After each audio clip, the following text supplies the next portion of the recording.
In Kolkata, parents of the doctor who was brutalized, raped and murdered have now written and penned this heartbreaking letter, asking for more support from anyone who may want to come forth, because they maintain that there has been attempts to destroy evidence, that there has been attempts of a cover-up as well.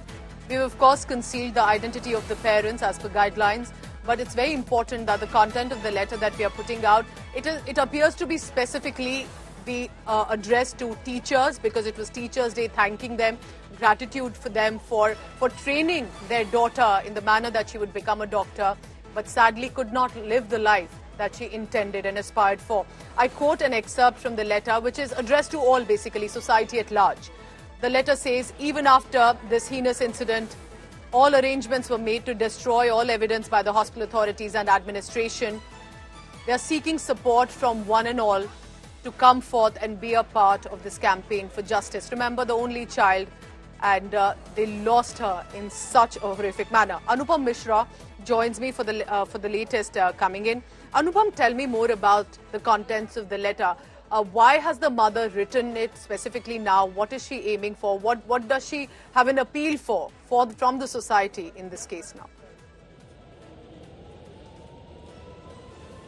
Well, Pooja, it's a very emotional letter that was penned down by the victim's mother on the eve of Teachers' Day, and she had written about the dreams of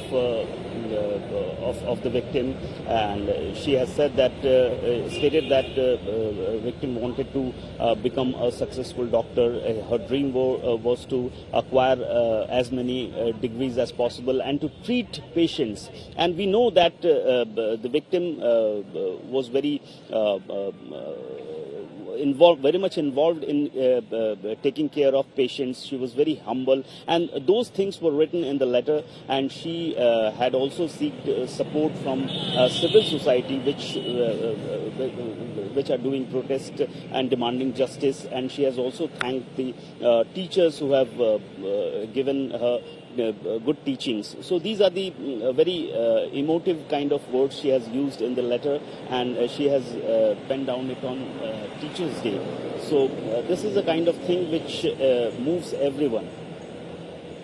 Anupam, stay on with me. We have more news coming in. So remember that the parents who continue to grieve and ask for justice in this case believe that only the arrest of the accused hasn't been enough.